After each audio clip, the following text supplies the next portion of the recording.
Nous allons donc parler de l'évangile de Marc, de la présentation que je vais vous en faire. Nous allons étudier quelques points, 5 points principalement. D'abord, Marc, qui est-il? Ensuite, un évangile, qu'est-ce que c'est? Étudier un évangile, c'est faire quoi? Donc la démarche, les outils nécessaires pour bien étudier ce genre de littérature. Puis, nous verrons quelles sont les principales caractéristiques de Marc. Et puis, pour terminer, rapidement, le plan que l'on peut reconnaître dans l'évangile de Marc. Qui est Marc? D'après la tradition, on nous dit que il était le disciple et l'interprète de Pierre. C'est un dénommé Papias, un vieux père de l'Église qui nous rapporte cela. Le nom de Marc apparaît quand même 8 fois dans le Nouveau Testament. On l'identifie avec Jean, surnommé Marc. C'est la formule qui est employée dans le Nouveau Testament. Et ce Jean surnommé Marc a une mère qui s'appelle Marie, qui habite Jérusalem, chez qui Pierre se réfugie après sa sortie miraculeuse de prison. Voir les Actes des Apôtres, chapitre 12. On nous dit aussi qu'il est le cousin de Barnabé. Il part avec Paul pour le premier voyage. Mais ce Marc, semble-t-il, a des problèmes avec Paul et avec les buts que Paul semble avoir fixés à cette mission. Et il décide de quitter l'équipe et retourne à Jérusalem. Très bien. Paul revient lui aussi à la fin de sa mission et il pense à une deuxième mission. Mais là, pas question de Marc, vu que il nous a fait le coup pendant le premier voyage, nous ne voulons plus le voir pour le deuxième. Alors, grand conflit entre Paul, Barnabé, etc. Bref, on se sépare, 2 équipes partent de part et d'autre, et finalement, Paul demande à Timothée de l'accompagner. Et bien plus tard, les choses vont s'arranger. Ça, c'est assez étrange. Le christianisme, vraiment, c'est une religion très bizarre. Parce qu'une fois que les gens se sont dressés les uns contre les autres, et se sont accusés de tous les maux, voilà soudain qu'ils comprennent qu'ils ont besoin les uns des autres. Et c'est ce qui se passe entre Paul et le dénommé Barnabé, là. Et donc, il va redevenir le dénommé Marc, collaborateur de Paul. Par exemple aussi, Pierre va retomber en bonne amitié avec ce dénommé Marc et il va l'appeler même son fils, depuis Rome où il se trouve. Voilà.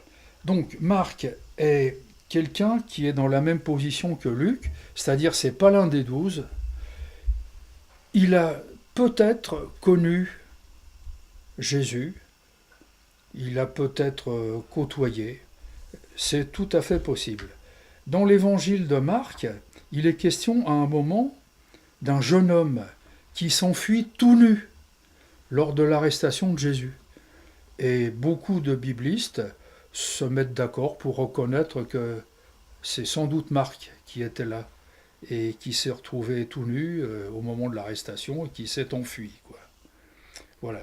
Par ailleurs, Marc connaît pas tellement bien la géographie du pays de Jésus, la Palestine, puisque son texte contient quand même quelques erreurs géographiques. Voilà pour la présentation de Marc. Marc est connu dans la tradition aussi comme celui qui porte l'emblème du lion. Dans l'Apocalypse, il y a un texte qui représente le trône de Dieu avec 4 animaux, 4 vivants, comme le texte les appelle, qui se trouvent autour du trône. Et le premier d'entre eux est un lion, et c'est ce lion qui est devenu l'emblème de Marc. On passe maintenant au deuxième point, si vous voulez, c'est l'évangile. Qu'est-ce qu'un évangile? Alors, sur le diaporama, j'ai écrit évangile avec une minuscule et je l'ai écrit avec une majuscule. Parce que un évangile avec un petit e n'est pas l'évangile avec un grand e. Avec le petit e, un évangile n'est qu'un livre qui contient l'évangile avec un grand e. Marc connaît bien ce mot, évangile, il l'emploie 8 fois dans son texte, et c'est bien pour nous dire que ce qu'il appelle évangile, ce n'est pas un écrit, mais c'est un objet. C'est l'objet d'une communication. C'est un contenu. Par exemple, tout au début de l'évangile, Marc 1, 14, évangile de Dieu est une formule qui désigne l'objet d'une annonce et non un livre écrit par Dieu, bien entendu. Alors, les 4 évangiles, puisqu'il y en a 4, sont des écrits sacrés et ils ont été considérés comme fondateurs, normatifs. Et sont-ils pour autant intouchables? Vous savez que dans la sagesse des nations, quand on veut assurer quelqu'un de la solidité d'un propos, etc., on parle de parole d'évangile. Voilà. Vous voyez, ça va jusque-là. Hein. Bon. Alors, la réputation d'intouchable des évangiles est-elle bien une réalité? Correspond-elle à une réalité? En fait, à part les fondamentalistes qui redoutent que l'on y regarde de plus près, tout le monde aujourd'hui, je crois, est à peu près convaincu que les évangiles sont des œuvres qui ont une histoire et qu'il faut apprendre à connaître et qu'on ne peut pas dire n'importe quoi. Ils n'ont pas été écrits directement comme ça par un miracle. Les évangiles dans le Nouveau Testament sont les écrits qui ont nécessité le plus de temps pour leur conception. Vous voyez, ce qui peut être écrit très vite, évidemment, c'est une lettre. Par exemple, une lettre de Paul, une lettre, le billet à Philémon, par exemple, qui fait à peine une page, c'est quelque chose qu'on conçoit que Paul a pu écrire comme ça en quelques minutes. Vous voyez ? Mais un évangile, ça se presse pas. C'est quelque chose qui met du temps à incuber. Parce que ça va venir de loin, ça va venir de différents endroits. Il va falloir confronter toutes ces données, les mettre dans l'ordre. Et surtout, ça vient déjà d'un usage de la parole de Jésus qui était fait par les prédicateurs, les apôtres et ceux qui les aidaient, qui collaboraient à leur mission. Donc, les évangiles, vous voyez, il faut savoir qu'une étude en est nécessaire. Sinon, on risque d'être piégé par des illusions, par des récupérations de toutes sortes, vu qu'on est convaincu par l'ambiance que les évangiles sont des documents importants, et comme on ne sait pas exactement en quoi consiste leur importance, on aura tendance à la trouver n'importe quoi. Donc il faut apprendre à aimer les évangiles en les étudiant avec passion, intelligence et raison. Autrement dit, la tête et le cœur. Depuis 3 siècles, on soupçonne l'approche critique des évangiles de saper les bases de la foi. Bon. il est possible que chez des rationalistes pur jus, ça ait pu fonctionner comme ça. Mais les études faites dans les organismes confessionnels ont toujours été des études sérieuses, hein, avec des principes scientifiques, et tout cela a permis de découvrir la richesse des écrits qu'on appelle les évangiles, hein, dans toute leur variété, l'histoire de leur élaboration et de leur transmission. Vous voyez ? Donc tout un univers là qui mérite d'être approché, connu progressivement, bon à petite dose. Faut savoir que c'est énorme ce qui a été quand même mis au point par les croyants comme connaissance des évangiles. Donc il faut y aller doucement et apprendre à utiliser les outils nécessaires, sinon obligatoires. Le principal outil pour connaître les évangiles est ce que l'on appelle la synopse, édition des évangiles en colonne, de manière à les lire ensemble et à pouvoir tout de suite voir les différences et les ressemblances qu'il y a entre chacun des évangiles. Les composants des évangiles synoptiques. Alors, on va appeler synoptiques, évidemment, les évangiles qui se ressemblent quand même assez étroitement. L'évangile de Marc, l'évangile de Matthieu, l'évangile de Luc.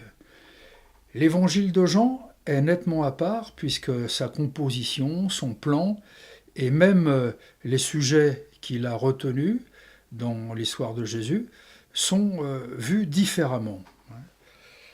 Je vais vous prendre simplement un exemple. Si vous prenez l'évangile de Marc, Dieu est appelé Père 4 fois. C'est pas beaucoup. Il y a 16 chapitres dans l'évangile de Marc. Vous voyez ? 4 fois Dieu est appelé Père.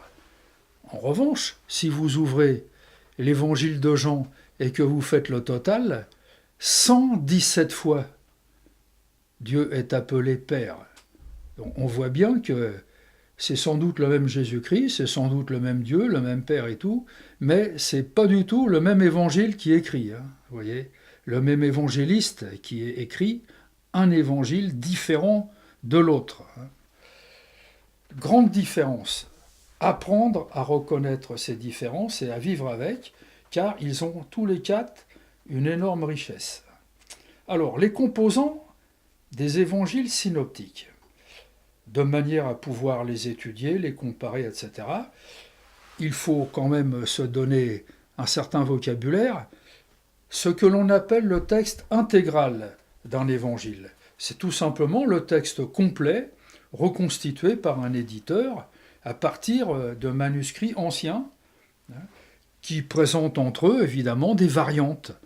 Alors, une édition quand même un peu scientifique prendra la peine de noter à chaque page, en colonne ou en bas de page, les principales variantes, afin que le lecteur soit informé qu'il y a là-dedans un choix qui a été fait entre manuscrits.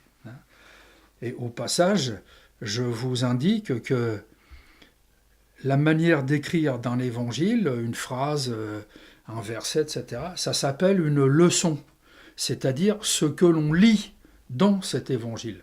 On appelle ça une leçon. Voilà. Une leçon, vous voyez, c'est pas simplement quelque chose qu'il faut apprendre, c'est aussi quelque chose qui nous est donné à lire. Donc le texte intégral, ce qu'il y a dans l'évangile, voilà, d'un bout à l'autre. L'autre notion très importante est ce que l'on appelle le texte propre. Ici, il s'agit de la forme particulière donnée par l'évangéliste à son texte. Alors, le texte propre peut se signaler par l'absence de certains passages qui se trouvent chez les autres. Vous voyez, des tournures différentes, etc. Donc toutes les différences là sont bonnes à prendre et on restitue de la sorte, on reconnaît ce qui est le texte propre à chacun des évangiles.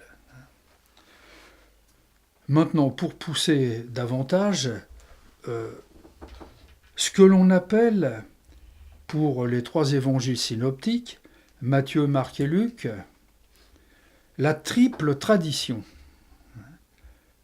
C'est ce qui apparaît dans ces 3 évangiles-là. Triple tradition. Maintenant, entre les 2 évangiles de Matthieu et de Luc, apparaît une tradition commune qui porte sur des paroles de Jésus, collection de paroles de Jésus. Eh bien, on appelle cette tradition commune la double tradition, parce qu'elle n'apparaît que dans les 2 évangiles de Matthieu et de Luc. Alors, quelques données chiffrées, si vous voulez. Vous les voyez sur le diaporama. L'évangile le plus court en nombre de mots est celui de Marc, 11 078 mots.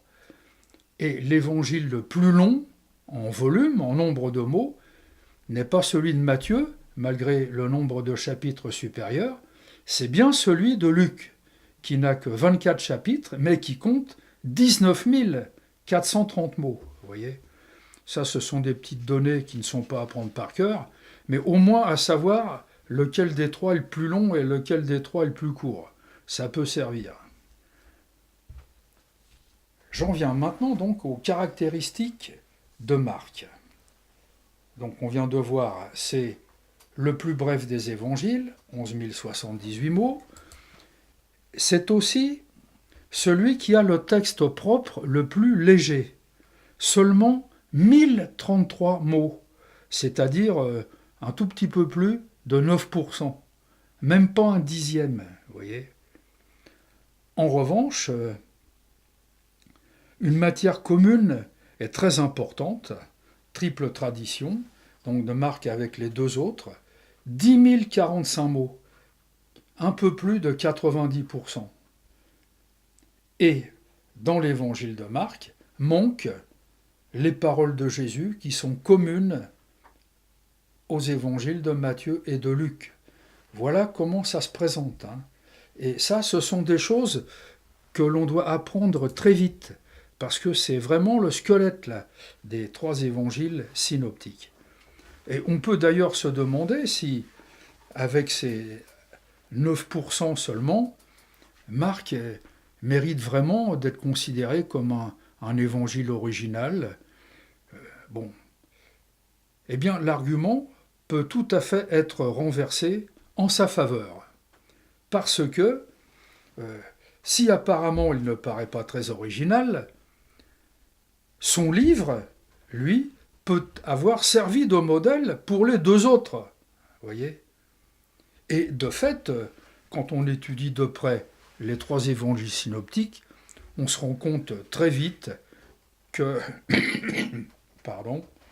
Marc est un authentique auteur et un véritable évangéliste dont le propos est constant au fil du livre. Et le propos de Marc, c'est « Qui est l'homme Jésus ?»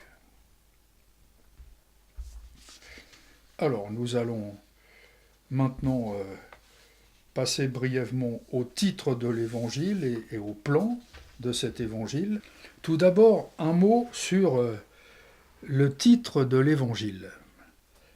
Parce qu'il y a là un problème de traduction qui n'est pas souvent souligné par les commentateurs et qui pourtant enclenche toute notre lecture dans un bon sens ou dans un sens qui n'est pas tout à fait le meilleur.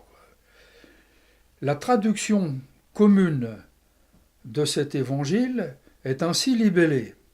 Commencement de l'évangile de Jésus-Christ, Fils de Dieu.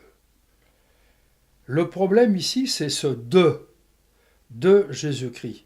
C'est pas commencement de l'évangile, ça c'est bien. Il n'y a rien à dire là-dessus. L'article figure bien dans le grec.